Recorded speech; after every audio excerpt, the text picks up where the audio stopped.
Hello everyone, इस video में हम क्लास 7 मैथ्स एक्सरसाइज 8.3 देखने वाले हैं। तो चलिए वीडियो स्टार्ट करते हैं।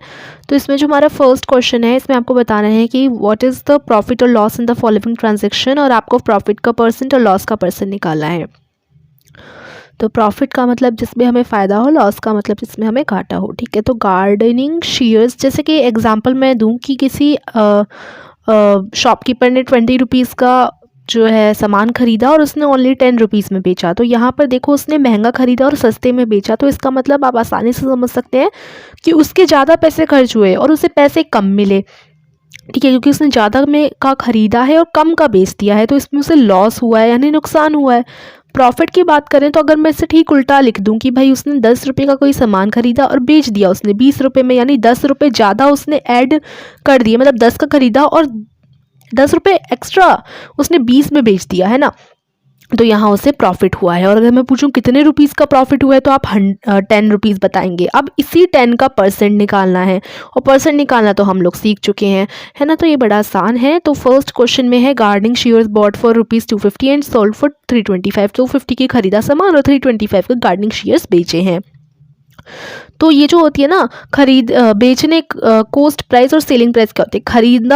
खरीदी हुई मतलब जितने का खरीदा है उसे कोस्ट प्राइस बोलते हैं, सीपी, और जितने का बेचा है 325, ये एसपी होता है, यानी सेलिंग प्राइस। ठीक है, अब इसमें ऑफ कोर्स प्रॉफिट ही हुआ है क्योंकि इसने कम का खरीदा और ज़्यादा का बेचा है, तो प्रॉफिट हुआ है। प्रॉफिट निकालने के लिए हम क्या करते हैं, एसपी में से माइनस कर देते हैं सीपी को, यानी सेलिंग प्राइस में से हम घटा देते हैं कोस्ट प्राइस को। तो पता चलता है कितने का हमें प्रॉफिट हुआ है। तो ₹75 का प्रॉफिट हुआ है। ठीक है, अब प्रॉफिट का परसेंटेज निकालने का आप एक फॉर्मूला ध्यान रख लीजिए, ये काफ़ी काम आएगा।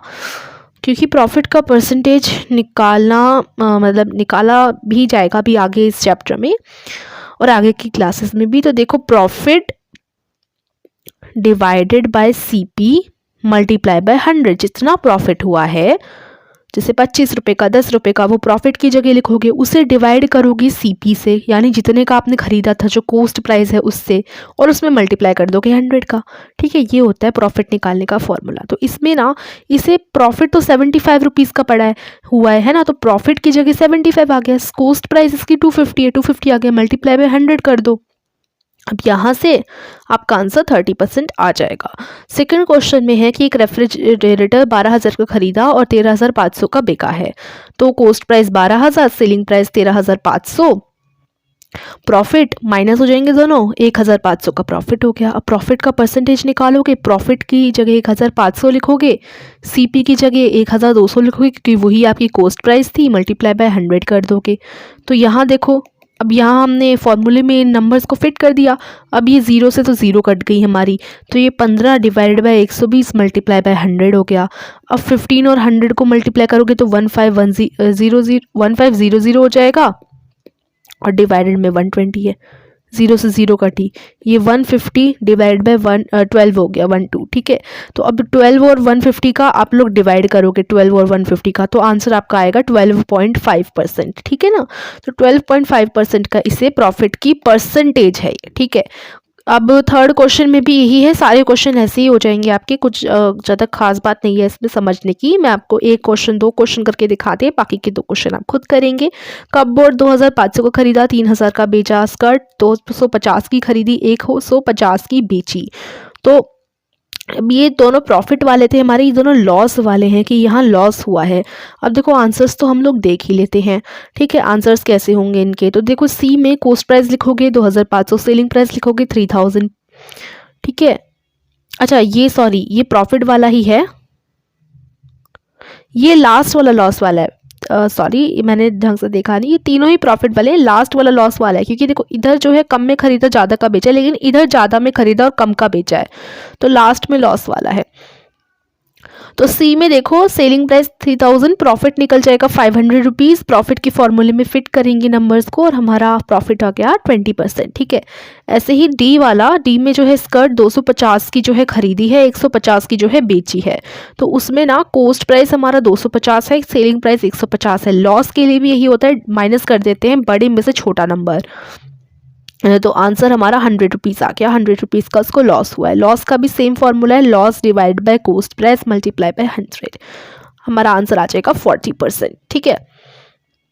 क्वेश्चन 2 में convert each part of the ratio two percentage. Percentage में आपको हर पार्ट रेशियो का जो है बदलना है। तो 3:1, 3:1, इसमें देखो टोटल पार्ट्स जो हैं 3:1 यानी 3 + 1 इज इक्वल टू 4 हैं टोटल पार्ट्स। ठीक है। तो फर्स्ट पार्ट क्या है, फर्स्ट पार्ट 3 है, 4 हिस्सों में 3। ठीक है। 3 डिवाइड बाय 4। ठीक है। अब इसमें आपको परसेंटेज में बदलना है, तो 3/4 है हमारे पास। ठीक है। पहला पार्ट इसमें आप मल्टीप्लाई कर दोगे 100 का, क्योंकि परसेंटेज में बदलने के लिए यही होता है। तो आपका 75% आंसर आ जाएगा। ठीक है। तो पहला पार्ट हमने बदल दिया परसेंटेज में 75%। ठीक है। उसके बाद सेकेंड पार्ट जो है ये 3:1 था, इसमें हो गया 3 + 1 is equal to 4। 4 total parts हैं। ठीक है। अब ये पहला पार्ट तो हमने देख लिया 3, दूसरा पार्ट हमारा 1 है। ठीक है। तो 1 और कितने हिस्सों में से, 4 हिस्सों में से 1/4। ठीक है। अब is equal to 1/4 multiply by 100, क्योंकि परसेंटेज में बदलना है, तो 25% आ गया। तो सेकंड पार्ट भी हमारा परसेंट में बदल गया। इस तरीके से आप करोगे 2:3:5, 2:3 और 5। ठीक है। तो 2, 3 एंड 5 यानी 2 + 3 + 5 ये हो गए हमारे 10। टोटल पार्ट्स 10 हो गए। और फर्स्ट पार्ट हमारा 2 है, 2/10, इसमें मल्टीप्लाई करोगे 100 का, तो फर्स्ट पार्ट का आपका प्रॉफिट आ गया। ठीक है। उसके बाद आपका इसी तरीके से सेकंड पार्ट का प्रॉफिट आ जाएगा 3/10 मल्टीप्लाई बाय 100 करोगे, जो आंसर आएगा। उसके बाद थर्ड पार्ट का प्रॉफिट निकालने के लिए भी 5/10 मल्टीप्लाई बाय 100 थर्ड पार्ट का प्रॉफिट आ जाएगा। इस तरीके से तीनों पार्ट्स का आप प्रॉफिट निकाल लोगे। ये देखिए 20, 30 एंड 50%। 1:4 यानी 1 + 4, फर्स्ट पार्ट हमारा 1/5 हो गया। ठीक है। और बाकी हमारा सेकंड पार्ट हो गया 4/5। ठीक है। 80%, 20% प्रॉफिट आगे दोनों पार्ट्स के, सॉरी परसेंटेज आगे दोनों पार्ट्स के। ठीक है। उसके बाद लास्ट वाले में भी देखो 1 + 2 + 5 हो जाएगा, इसका 8 हो गया। फिर फर्स्ट पार्ट 8/1, सेकंड पार्ट 2/8, तो पहला part 1/8, second part 2/8, third part 5/8। ठीक है। और मल्टीप्लाई बाय 100 तीनों में हो जाएगा, और परसेंटेज तीनों पार्ट्स के आ जाएंगे। ठीक है। इस तरीके से देख लीजिए आप। क्वेश्चन नंबर 3 में है कि पॉपुलेशन एक सिटी की जो है वो डिक्रीज हुई है 25,000 से 24,500 तक। ठीक है। पहले 25,000 थी, फिर कम हो गई 24,500 हो गई। तो अब इसमें परसेंटेज डिक्रीज कितना हुआ ये बताना है। तो इनिशियल पॉपुलेशन जो थी वो 25,000 थी, फिर फाइनल पॉपुलेशन जो गिर कर रह गई वो थी 24,500। तो इसमें कितने का डिक्रीज हुआ है, पहले तो इसमें आप दोनों को माइनस करो और पता लगाओ कि कितने का डिक्रीज हुआ है। तो माइनस करके पता चल गया कि डिक्रीज तो 500 का हुआ है। अब डिक्रीज की परसेंटेज निकालनी है। अब देखो कितने में से डिक्रीज हुआ है वो आप नीचे लिखते हो। ठीक है। कितने में से हुआ है वो आप नीचे लिखते हो। 25,000 में से हुआ है 500 का डिक्रीज। ठीक है। तो ऊपर 500 आएगा, फिर मल्टीप्लाई बाय 100, क्योंकि परसेंट में निकालना है तो मल्टीप्लाई बाय 100 तो होगा ही। आंसर आपका 2% आ जाएगा। देखो 0 से 0 कटेगी। ठीक है। फिर 500 डिवाइड बाय 250 हो जाएगा, फिर 0 से 0 कटेगी, फिर ये 5 से कट जाएगा, 5 5 से 25, ये 10 और 5 और 10, अब 5 की टेबल में 2 पर आता है 10, तो आंसर आपका 2% आ गया। ठीक है ना। ऐसे सॉल्व करोगे ना आप पूरा, तो आपका 2% आंसर आएगा। क्वेश्चन नंबर 4 में अरुण ने कार खरीदी है 3,50,000 की, दूसरे साल जो है प्राइस बढ़कर कितने हो गए, 3,70,000। पहले 50,000 थे, अब 70,000 हो गए। कितने प्राइस इंक्रीज हुआ, जैसे यहाँ डिक्रीज का था वैसे यहाँ इंक्रीज का है, तो ये भी बड़ा आसान है। तो देखो पहले इनिशियल प्राइस था 3,50,000, फाइनल प्राइस 3,70,000, 2,000 बढ़ा है। अब कितने में से बढ़ा है, 3,50,000 में से, तो 3,50,000 और 2,000 एक साथ लिखे जाएंगे, इसमें मल्टीप्लाई 100 का हो जाएगा। तो आपका ये आंसर ना मिक्स फ्रैक्शन में आएगा।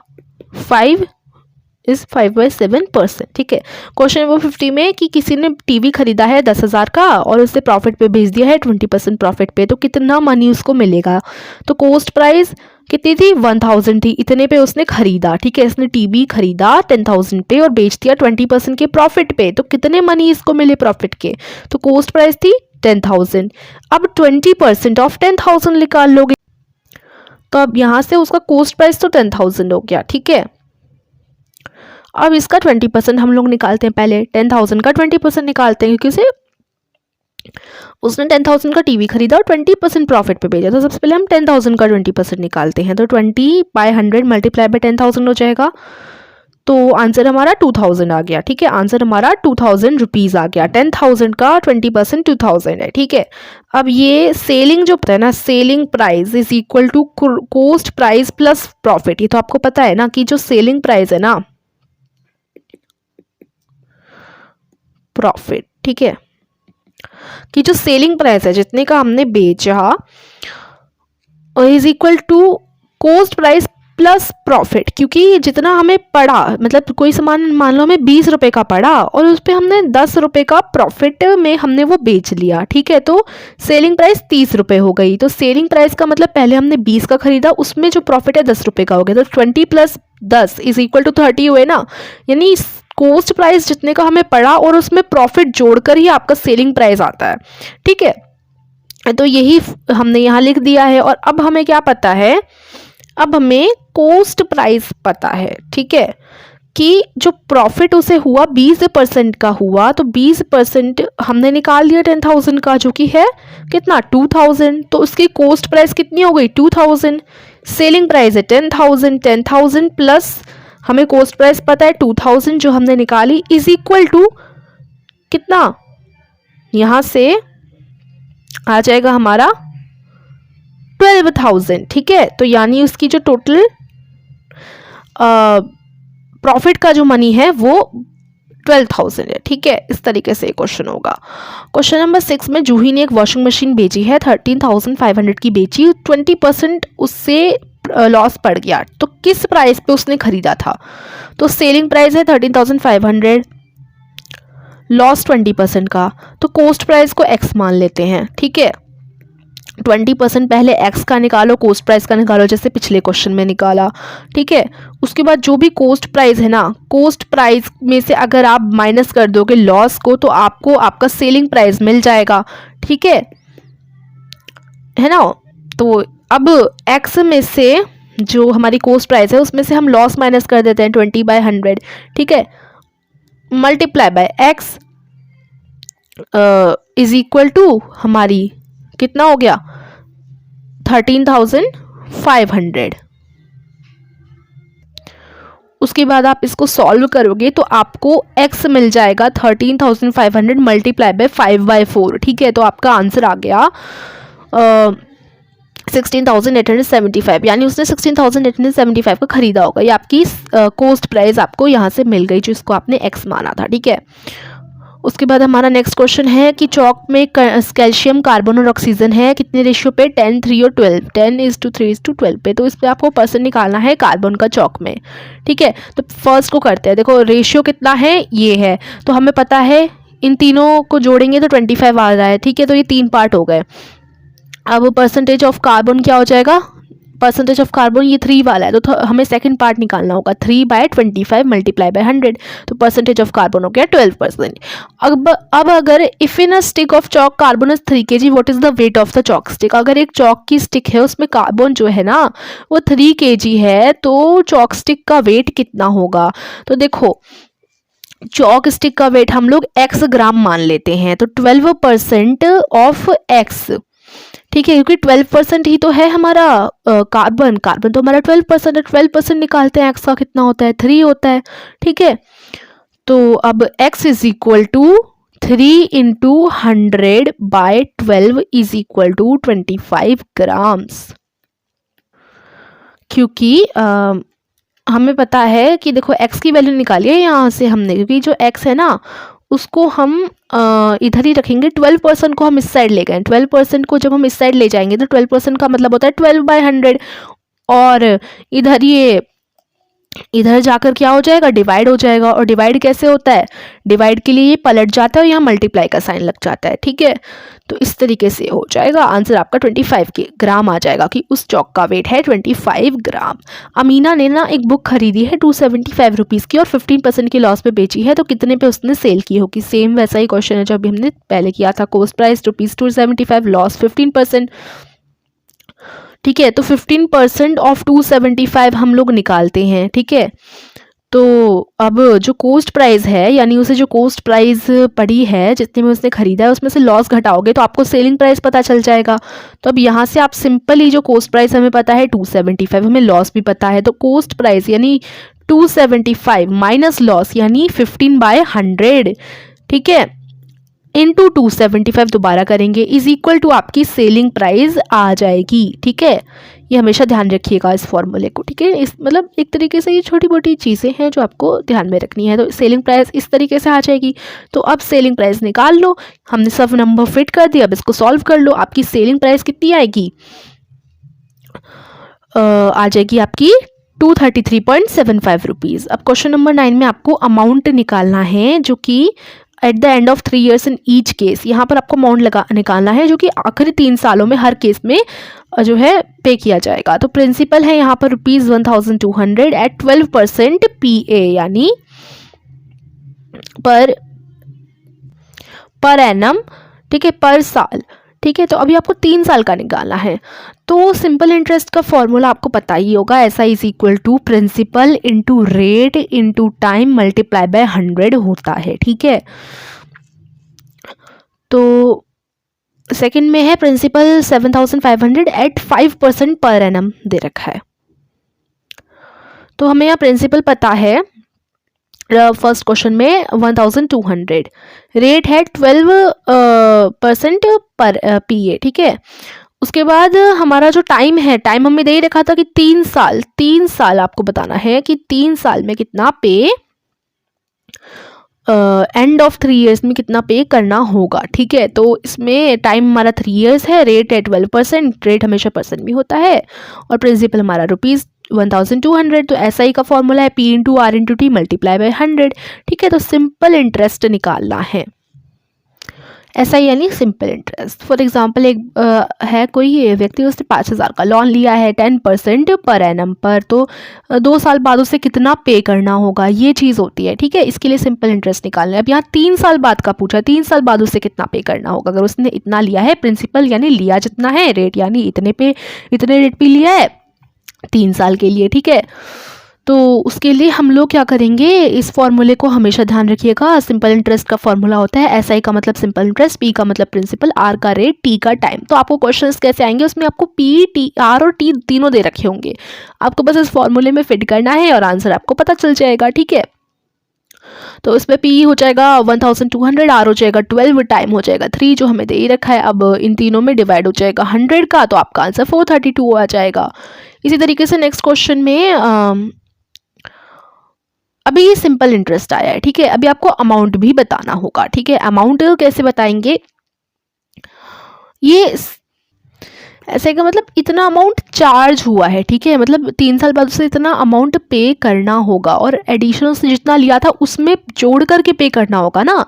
तो जो ऐसा ही हमारा आया है 432, यानी 432 से एक्स्ट्रा पे करने होंगे। तो इसमें उसने ऑलरेडी ले रखे थे 1200, तो 1200 तो देने ही पड़ेंगे, इसके साथ साथ इंटरेस्ट लगाकर 432 और देने पड़ेंगे। ठीक है, तो दोनों को ऐड करेंगे, तो P plus SI principal plus जो सिंपल इंटरेस्ट आया वो दोनों ऐड होंगे, तब आपका आंसर 1632 आ जाएगा। ठीक है, B क्वेश्चन में हमें प्रिंसिपल दे रखा है 7500, रेट है 5% पर एनम, टाइम है हमारा 3 ईयर्स। तो अब इसमें भी P into R into T divided by 100 के हिसाब से हम लगाएंगे फॉर्मूले को, और आंसर 1125 आ गया। ये आंसर नहीं आया, ये ओनली SI आया। अब ऐसा ही पता है तो अमाउंट निकल जाएगा कि अमाउंट ये इतना उसे एडिशनल पे करना है, और बाकी उसने इतने तो ले, आपका आंसर आ जाएगा 8625 रुपीज़। ठीक है, रुपीज़। उसके बाद हमारा next question number 10, what rate gives ₹280 as interest on a sum of 56,000 in 2 years. अब यहाँ रेट पूछा गया है कि 280 इंटरेस्ट पे, मतलब किसी ने लिया 56,000, 2 साल बाद उस 280 उससे और पे करने पड़े। ठीक है, मतलब इतने तो पे करने पड़े, उसमें जोड़ करके ये और पे करने पड़े, तो कितने इंटरेस्ट पर उसने, मतलब आपको रेट बताना है कितना रेट एज इंटरेस्ट उसे इस पे लगा होगा कि उसे इतने ऐड करके देने पड़े 2 साल बाद। ठीक है, तो अब यहाँ आपको ऐसा ही नहीं निकालना, यहाँ आपको R निकालना है। ठीक है, आपको सब दे रखा है, बस आपको R निकालना है। ठीक है, तो ऐसा ही हमें दे रखा है 2, ऐसा ही हमें दे रखा है 280, प्रिंसिपल दे रखा है 56,000, रेट दे रखा है, रेट नहीं दे रखा, रेट ही निकालना है, और टी दे रखा है, टाइम दे रखा है 2 साल का। ठीक है, तो अब यहाँ देखो इस केस में क्या होता है, आपको कुछ भी दे सकता है, हो सकता है प्रिंसिपल ना दे रखा हो सब दे रखा हो सकता है टाइम ना दे रखा हो सब दे रखा हो, ऐसे क्वेश्चंस आते हैं। तो इसमें आपको पता ही है कि जब एक्स को हम इधर ले जाते हैं तो अगर ये मल्टीप्लाई हो रहा होता है तो या फिर एक्स ना लेकर, सॉरी एक्स नहीं होता, जैसे कोई भी नंबर है उसको अगर आप दूसरी साइड ले जाते हो, अगर वो मल्टीप्लाई हो रहा है इधर जाके डिवाइड हो जाता है, अगर वो माइनस हो रहा है इधर जाके प्लस हो जाता है ना। तो एक्स की वैल्यू निकालने के लिए हम ऐसे ही करते हैं, वैसे ही हम इसमें करेंगे कि हम आर को जब इन सबको ना इधर ले जाएंगे कि देखो जैसे अभी ये ना 280 is equal to 56,000 multiply by R into T divided by 100। तो अभी 0 से 0 कट गए। ठीक है, अब यहाँ 280 is equal to 560 multiply by R multiply by 2। अब फिर 560 और 2 का मल्टीप्लाई करो। पहले देखो ये डिवाइड में 100 भी हमारा था, लेकिन अब हमने 0 काट दिया तो यहाँ सिर्फ 1 बच गया। तो 1 की तो कोई वैल्यू ही नहीं है इसमें, ऐसे 1 लिखने का कोई ज़रूरत हमें है नहीं। ठीक है, तो 560 और 2 को अब हम मल्टीप्लाई करेंगे। ठीक है,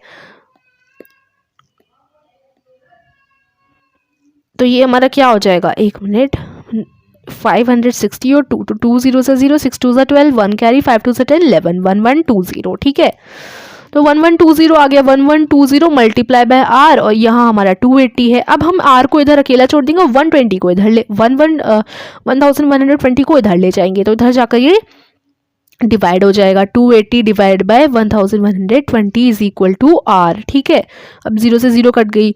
अब बाकी आप डिवाइड कर लोगे 112 का 28 में। ठीक है, तो आपका आंसर 0.25 आएगा, 0.25। ठीक है, तो यानी आपकी रेट क्या आ गया, 0.25, क्योंकि अगर आप देखें 56,000 उसने लिया और 2 साल बाद सिर्फ उसे 280 एक्स्ट्रा पे करने पड़े, तो कम ही होगा रेट, और 0.25 आया। बताओ 1% से भी कम आया है आपका रेट। ठीक है, इस तरीके से हमें करना पड़ता है। ठीक है, अगर प्रिंसिपल पूछा होता तो ये सब दे रखे होते। ठीक है, तो जैसे मैंने इधर ले गई ना मैं, ऐसे ही आप करेंगे। ठीक है, उसके बाद यहाँ लास्ट क्वेश्चन है कि मीना ने अगर gives an interest of 45 rupees 45 for 1 year at the rate PA, what is the sum she has borrowed. अगर मीना ने इंटरेस्ट दिया 45 रुपीज़ का 1 साल पे 9% के रेट पे, तो सम कितना होगा जो उसने बोरो किया होगा। यहाँ पर ना इसमें हमें प्रिंसिपल नहीं पता, क्योंकि सम उसने जो बोरो किया है ना, पी होता है, प्रिंसिपल होता है बोरो किया गया सम, यानी जितना उसने लिया था। हमें ये नहीं पता कि उसने कितना लिया है, लेकिन हमें ये पता है कि उसने 45 रुपीज़ का इंटरेस्ट पे किया, यानी ऐसा ही पता है कि इतने रुपीज़ उसने एक्स्ट्रा पे किया है। ऐसा ही मतलब इतने साल के बाद उसे एक्स्ट्रा कितने पे करने पड़ेंगे, यानी सिंपल इंटरेस्ट हमें पता है। 1 ईयर टाइम पता है, टाइम ईयर में हो सकता है। ठीक है, टाइम हमेशा मोस्टली ईयर में ही होता है। और 9% रेट भी पता है। और यहाँ सिर्फ पी बचा जो हमें नहीं पता है, क्योंकि जो पी होता है ना उसका मतलब होता है कि जितना उसने बोरो किया। देखो मैं अच्छे से समझाती हूँ, वैसे आप समझ गए होंगे। देखो किसी ने कोई भी उधार लिया, अब उधार पे जब हम देते हैं ना तो उस पर ब्याज यानी रेट हम लगाते हैं कि अगर भाई 2 साल के लिए कोई उधार ले रहा है तो वो बाद में जब वापस करेगा तो 2% की ब्याज यानी रेट के साथ वापस करेगा। ठीक है, या 3% की। तो यानी अगर उसने, मान लो मैं बहुत छोटे एग्जाम्पल से शुरू करती हूँ, 20 रुपये लिए और उसने काफ़ी टाइम के लिए लिए, तो अब वो जब वापस करेगा ना, तो अगर रेट उसका 10% मतलब 10 रुपीज़ है, तो 10 रुपीज़ वो एक्स्ट्रा आपको पे करेगा। 20 + 10 यानी 30 रुपये वो मिलाकर के पे करेगा। तो अब रेट होता है कि कितने परसेंट के रेट पर उसने लिए, कि अगर उसने 20 रुपये लिए तो कितने परसेंट के रेट पर लिए। मतलब मान लो उसने 2 लाख, या हम बड़ा भी सम ले सकते हैं, 20,000 रुपये लिए। टाइम था 2 साल, 2 साल के लिए 20,000 रुपये उसने लिए 5% के रेट पर, या फिर कितने भी परसेंट के रेट पर, 2% के रेट पर लिए। ठीक है, और कितने लिए, प्रिंसिपल हो जाएगा 2,000 जितना उसने लिए हैं, या 20,000 बोला था मैंने, 20,000 यानी जितने उसने लिए हैं वो प्रिंसिपल होता है। कितने के रेट पर लिए हैं ब्याज, वो होती है रेट। टाइम, कितने टाइम के लिए लिए हैं। और सिंपल इंटरेस्ट ऐसा ही का मतलब होता है कि उसे कितने एक्स्ट्रा पे करने पड़ेंगे जब 2 साल बाद वो लौटाएगा ना, तो कितने एक्स्ट्रा पे करने पड़ेंगे। तो जब भी आप ऐसा ही निकालो ना, कुछ बच्चे क्या करते हैं, ऐसा ही निकला, जैसे ही ऐसा ही निकला उसी को आंसर बोल देते हैं, लेकिन नहीं, वो आंसर नहीं होता, वो सिर्फ ऐसा ही निकला होता है कि कितना उसे एक्स्ट्रा पे करना होगा। मान लो 2000 निकला, 20,000 किसी ने उधार पे लिए और 2000 एसआई निकल आया, तो एसआई का मतलब सिंपल इंटरेस्ट का मतलब कि कितने उसे एक्स्ट्रा पे करने होंगे, इतने उसे एक्स्ट्रा पे करने होंगे। तो ये सिर्फ सिंपल इंटरेस्ट निकला है आपका, भी आपका टोटल आंसर पूरा नहीं निकला। अगर अमाउंट पूछा है कि कितना टोटल कुल मिलाकर उसे पे करने होंगे, तो आप जो है प्रिंसिपल में इस एसआई को ऐड करोगे, क्योंकि इतना तो उसे एक्स्ट्रा पे करना है ना, इसमें मिलाकर के पे करना है। तो इन दोनों को जब आप प्लस से करोगे ना, तब आपका अमाउंट आएगा कि भाई टोटल उसे इतने पे करने हैं 2 साल के टाइम पीरियड के बाद। ठीक है, तो ये चीज़ें होती हैं सिंपल इंटरेस्ट में, बेसिकली यही समझने की बात होती है। अब यहाँ हमें प्रिंसिपल नहीं पता, बाकी सारी चीज़ें पता हैं, तो हम फॉर्मूले के हिसाब से फिट कर देंगे। 45 ऐसा ही हो गया, पी हमें पता ही नहीं है, पी को पी ही लिख लो, 9 यानी 9 हमारा रेट हो गया और 1 हमारा टाइम पीरियड हो गया, इसमें 100 डिवाइड में लग जाएगा। अब यहाँ से 9 1 तो 9 ही होते हैं, इस 9 को ना हम क्या करते हैं, इधर ले जाते हैं।